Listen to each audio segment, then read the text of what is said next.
you basically know not to recommend that they do this list of things all over again.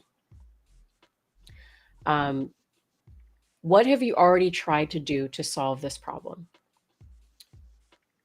Well, then you pretty much know not to recommend that they do this list of things all over again. So you can kind of set that boundary.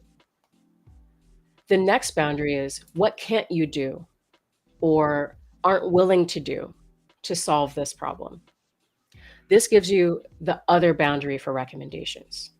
They may have financial constraints, they may have manufacturing constraints, they may have actions that fall outside their company values, they may have other actions they can't or just aren't willing to take. So don't recommend these.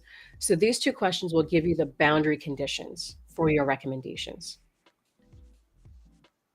So this is the first time in the process. Once you have those things, right, all those answers for each of those groups of people, whether it's, one or a few or many, it may take you some time to get those answers.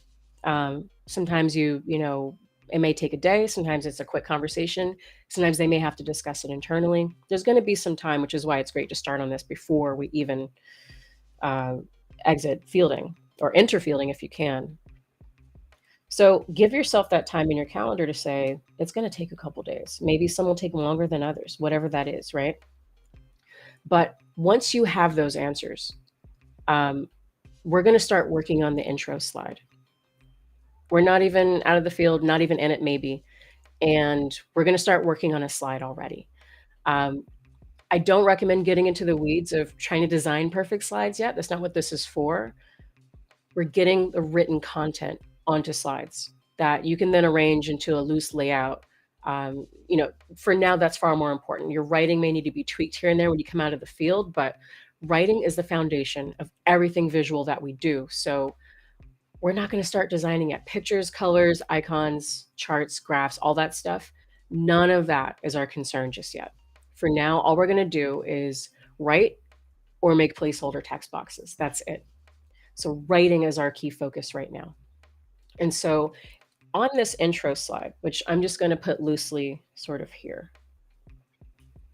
So whenever you get those answers, start working on that slide. What is an intro slide? So some people call it a background and objectives, and this is where you'll see, again, the listing out of objectives. That's a mile long, and you may see a sentence or two about what was done. But I find that these slides, rather than listing out the objectives, I've had the most success with using the answers to the questions we asked our clients before. Tell a story that tees up how they arrived at their biggest question and why. So what was that oh crap moment, that led them to spend money with you? Why are they so eager to hear the answer from you as the researcher? Remind them here on this slide.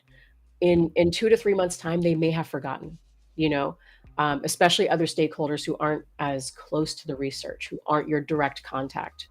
They just end up at a presentation and like, what is this? Why are we, what, what is this about? And they have to get into it and go like, oh yeah, this was that thing about the shelf study, so you just want to like tell them right up front, hey, this is why you care about this. This is really important. You're losing share. Let's get into it. Here's why, right? So we're going to end on that question that you identified and then tell them in a sentence or two what you did about it. We conducted qualitative research with buyers and intenders to understand why XYZ, or how we can XYZ, or what we need to know about XYZ. So if you can summarize it that way, it's going to make that slide have much more impact. So that's that intro slide. Next, I want to get into a process I call keystoning. So these are the slides that will give your deck structure, flow, and a logical order. We're going to knock out like 8 to 10 slides here. You're going to have pretty close to done before getting out of fielding. So again, this is like, we're doing some heavy lifting here before we even finish our last focus group or, have our last complete on the online study. It's pretty powerful. So I want to get into this. Keystoning slides. So I'm just going to put like a little, what's a keystone? So let's just make a stone. and I'm gonna put a key. Just that simple. So immediately after you get your intro slides situated, we're gonna start keystoning. So your keystone slides are those slides that are not entirely content related, with data and insights and graphs and charts and blah, blah, blah. We're going to save that for last, but you can create a methodology slide right now. That's a keystone slide. You can create probably even just a loosely based consumer groups or profile slide for, in my previous example, buyers and intenders. Or if you're going to be slicing by certain demographic groups, you can do that. And I love fitting them all in one slide so you can compare them across. So I would start laying out that slide now, or at least getting the content on the slide and writing to it. And then you can fill in all the data later about percent, whatever, homeowners or average household income. You can add that later. We just want to start knocking out some of the easy stuff now. One thing I want to get into is the key theme summary. I'll tell you what that is. Key theme section slides. We'll go over that. Recommendation slides. We can start putting those into our template now. And then a recap slide, which is just our key theme summary slide again. So basically, I'm telling you what I'm going to tell you, and then I'm reminding you at the end, right? So why do this? Well, so keystoning really helps your audience. So structuring your deck around those keystone slides is for them and for you. For them, it helps your audience understand your findings faster and remember them longer. Because your deck is going to be highly structured, not around key findings and then just like a bunch of different takeaways. We're going to structure it around each theme. So I'm going to show you what that is. And one of the main things that it does for you too is it helps prevent wasted effort. And that's kind of the theme of the day. We don't have as much time as maybe we'd want to work on this stuff. So we really want to maximize the time we have.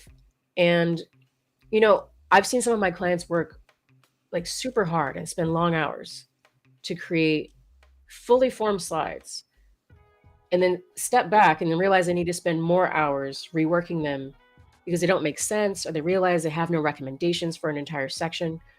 We're trying to avoid that kind of basically waste of time and maximize every minute we have.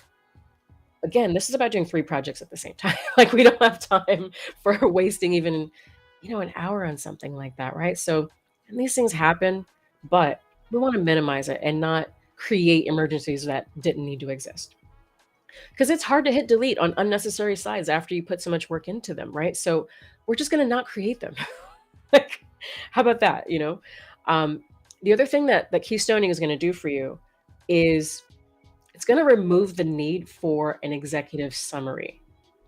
So executive summary is supposed to be 3 things: high level, fast, easy to understand.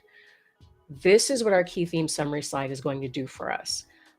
I've seen executive summaries go on for like 5 slides before. I mean, why? So why are we boring the audience with that? It's essentially we're giving them a poorly organized brain dump, and then we show them in the deck a longer version of a poorly organized brain dump. Like, we can fit all of that stuff onto one slide, and I'll show you on a really high level, show you how to do that, how to pull that together onto one slide. And you can still call it an executive summary if it makes you feel better, but getting it onto that one slide, when you read your key themes aloud, they should logically and clearly answer that question we identified, the one that was keeping everyone up at night, the really important question. So in the previous example, why XYZ, because reasons 1, 2, 3, and 4. Those are your key themes. That's it, right? How can we XYZ? By doing 1, 2, 3, and 4, or 1, then 2, and then 3, in chronological order. And if resources allow, then do 4, those kinds of key themes. When you structure them logically, they become so much easier to remember. And this is yet another video I'll need to do. It's a little bit outside the scope, but just want to give you a brief overview of how I'm fitting this all onto one page and why it's so important to just go ahead and create this page now so that you can fill it in later. Typically, I'm using the numbers 1, 2, 3, and 4 because I really want to enforce that if you have more than about 5, 1, they become really difficult to differentiate, really difficult to remember. What we want is for our client, even the C-suite, especially the C-suite, right, to leave that presentation, go into their next meeting, and be able to speak really intelligently about what they just saw in your presentation. What do we need to know about XYZ? Oh, we need to know 1, 2, 3, 4, and 5. That's easy to remember. When you get into like 6, 7, 8, 9, 10, like that's why your executive summary being 5 slides isn't really an executive summary, right? If you have more than 5, more than likely you haven't finished doing the work to figure out if some of your key themes are just supporting ideas for bigger key themes.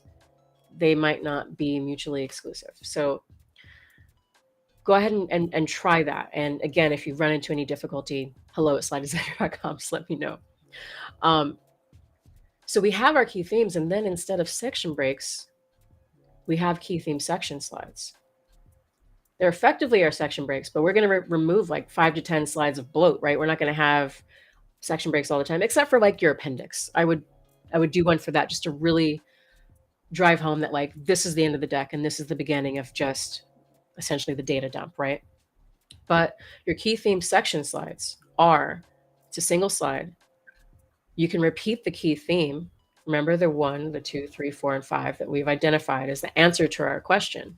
Repeat the key theme. So right now we're talking about key theme 1, and then list out the ideas that support it. Those ideas are called takeaways. So summarize your takeaways for people onto one slide. Super helpful.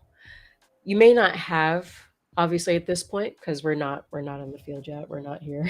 You don't have so much writing. You may have ideas, hypotheses, things like that.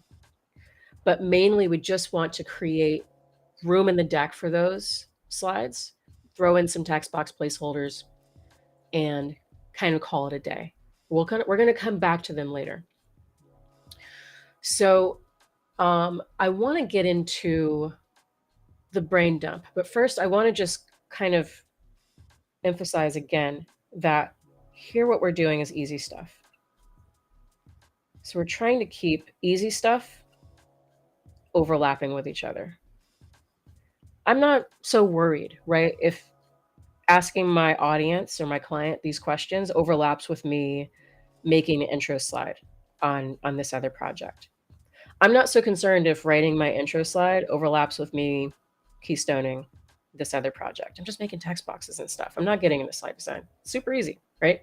This is all super easy stuff. So if they overlap, more's the better. We're making the most use of our time here. So next, I want to get into some things that maybe are a little bit harder. And this is when you're coming out of the field, we're going to start brain dumping. Now, I have a particular process for brain dumping that I will talk about in a future video. But whatever your process is, it should take no more than a day or maybe 2. So this is right when you're out of field or even in the middle of it.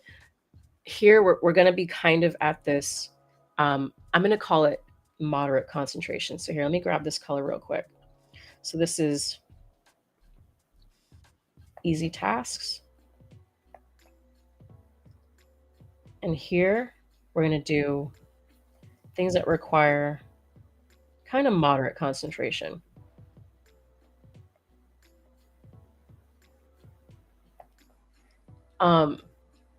So we don't want to do things that require intense focus like slide design at the same time. So this is kind of where maybe you have the most difficulty when you have multiple projects at the same time. So I'll show you how to kind of stagger them so that you don't have that problem. Like I said, your brain dump should take maybe a day or 2. So I'm just going to grab another color. So our brain dump, if this is where fielding ends, this is where we can start brain dumping. This is where we have transcripts, we have quotes, we have open ends, we have data points, we have images, video clips, all those things, right? Things people have said, things clients have said in an email, any other artifacts and evidence that came out of research that may be relevant to making connections, aha moments, insights. We're going to gather all that stuff into one place to make your job easier so you waste less time. I like that one place to be a single document. You may have a folder that you keep all those things in an organized way, but In any case, it shouldn't take you longer than a day or two. Um, so I'm going to put my brain dump kind of here. And this is brain dump. But think of it as getting all your stuff into a document and downloading it out of your brain. Or downloading it out of mini brains if you have others on your team who have also created notes and things like that. So that's our brain dump. And remember that this is moderate concentration, right? So we don't want to be brain dumping like really at the same time. And we definitely don't want to be brain dumping during some of this red stuff. More on that. More on that in a second.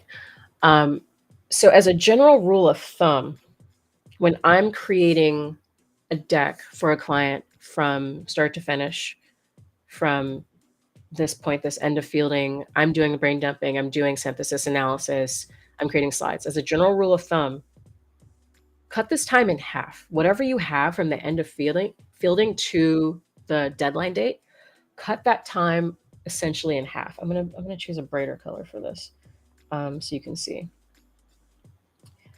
And so what that is, I don't like this brush. What that is going to show you on the left side of it is all of our synthesis and analysis, and on the right side of it is all of our slide design.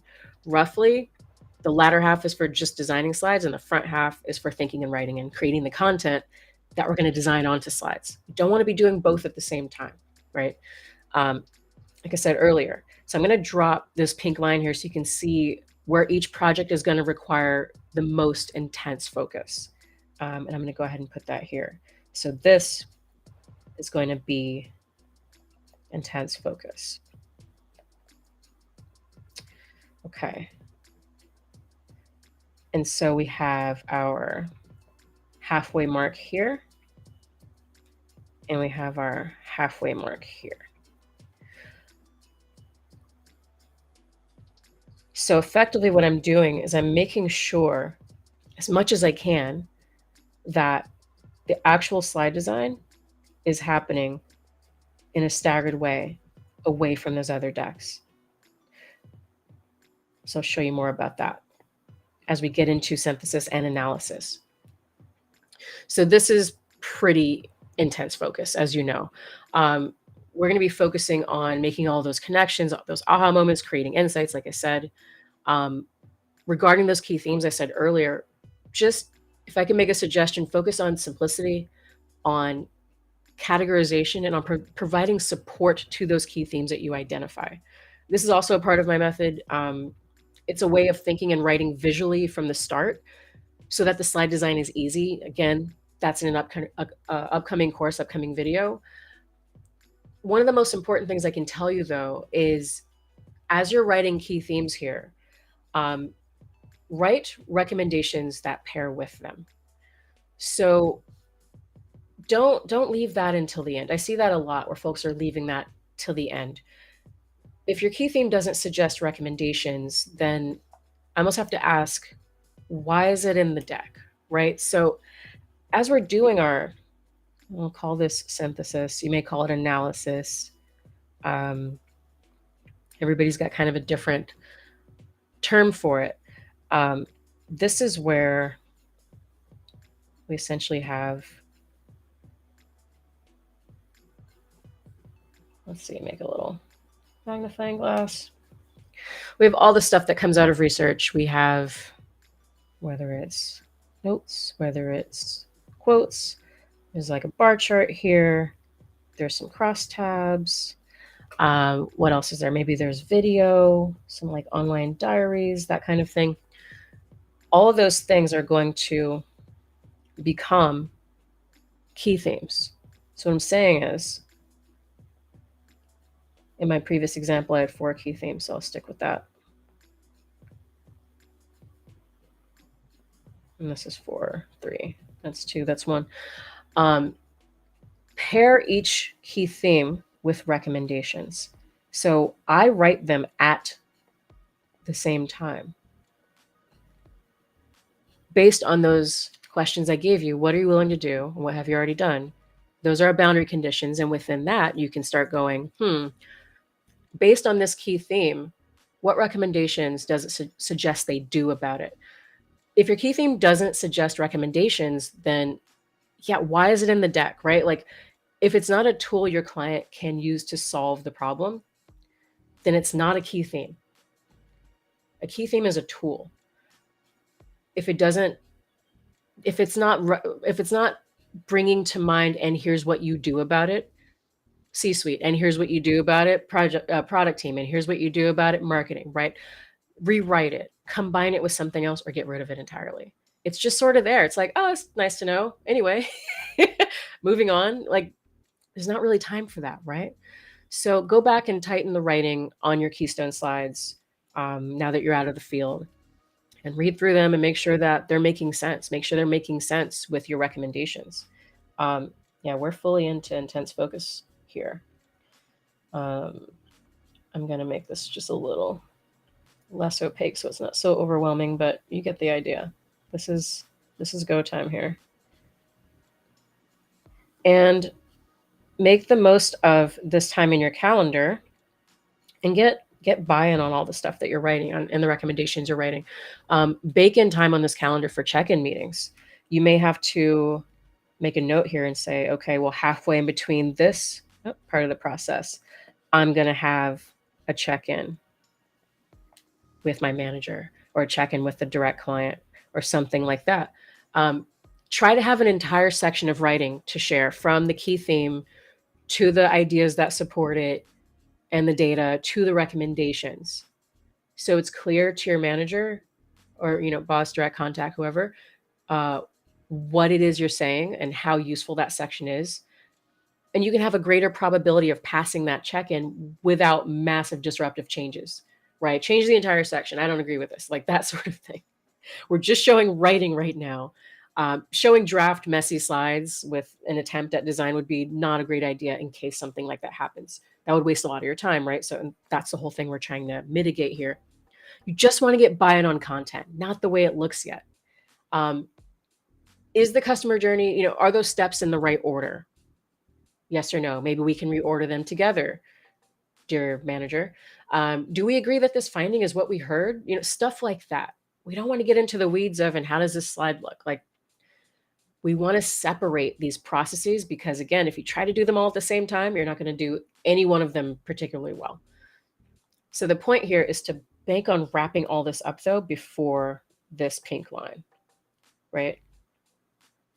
You want to wrap this up before you get into that halfway mark, so you have basically the most time you can focus on creating slides. I like a week. That gives time for a couple of check-ins that we're going to bake in here into the calendar. This is, again, intense focus, right? So when we're in slide design, I like to take the standardized test approach with this stuff. I don't work on slides from, slide 1, 2, 3, 4, like all the way through chronologically. I will choose the easiest slides to work on and just knock those out. And again, that's going to be our keystone slides, because they're almost done anyway. We already wrote them. So I'm just going to go ahead and do a little line work here. Let's say this is a keystone slide. Here's our little stone. There's our key. So those are all the things that we created. The intro slide, our consumer profiles, all those things. Go ahead and start creating those slides. And that starts to give you a clear picture of the structure of your deck, because now you're just filling in the gaps with all of your supporting takeaways, ideas, things like that, right? The next thing I like to write are design rather. We're in design, not writing. We wrote already. I like to design the recommendation slides, because they're largely text-based, right? So we just have to lay them out so they're clear and easy to read. Not a whole lot going on there. Those are easy slides to knock out, given that you've written your recommendations, right? And you can always go back and tweak the language a little bit, but we want to do as much heavy lifting as we can on each step. Then once you've done all that easy stuff, then we can get into the nitty gritty. I'm just gonna make a little, whoops, room on my box here so I can draw. We want to get into the nitty gritty of like supporting slides with all the pictures and colors and icons and charts and graphs and quotes. Because by this time you aren't having to figure out what anything should say or what the story is. Like you already know, right? And so now we're just creating entire sections of those slides. We're just executing that. So again, bake in time in the calendar for any check-in meetings here. Try to have an entire section now to show from key theme to supporting ideas and data to recommendations. Now you're showing that visually. You've shown it in writing and content, and now you visualize it for your boss, internal client manager, and say, this is what we talked about, this is what we agreed upon, and here's what it looks like. Now you're not getting feedback on the writing and the content so much. You've already agreed on that stuff. That's already set. You already know what it's going to say. Now you're just getting into, do we think this picture accurately represents the idea? Do you like this diagram that I created to visualize this abstract idea? Do we think we should use this quote or that quote? Maybe it's things like that. And then you can have a greater probability of passing that check-in without massive disruptive changes that will cause you to have to work late nights and weekends because you have to redo entire sections. This is what we're trying to avoid here. So once you're done with that, we're going to leave QC for last. So we're going to give, kind of the overall overview of, slide numbers and is the footer in the same place on every single slide and all that kind of stuff. QC, tightening up slides, aligning everything. Save that for last. So you don't have to do it over and over again. Sometimes I see people really focusing on slide numbers and then they change a bunch of slides and they have to spend another hour fixing the slide numbers. Just save all that for last. Don't worry about it. And then leave the title slide for last as well. So the title slide kind of summarizes the whole deck, right? So I like to include an image that summarizes the whole deck. And so I often don't know what that should be until maybe it's something with people. I often don't know what that should be until I've thought through the entirety of the deck. And then, before I hit send, typically a day or two before our deadline, that's, my process. I will go ahead and create the title slide and just throw that in. And that's really it. So that about summarizes that. And I'm going to show you again in color that this is our intense focus. Just remember, whatever your process is, and it may look different from mine, right? This is definitely in the red. Oops. This is our slide design. This is our slide design. Whatever your process is, it may look different from mine, but how does this dovetail with your internal process? What are you doing differently than what I've laid out here? Are you able to look at your projects on kind of a 10,000-foot view like this and really dial in when the exact phase of the deliverable creation process is going to happen? What would really change the game for you? Or what might you maybe do differently or better? Like, let me know all of that in the comments. I'm super curious. And if you need help with it, as always, just shoot me an email.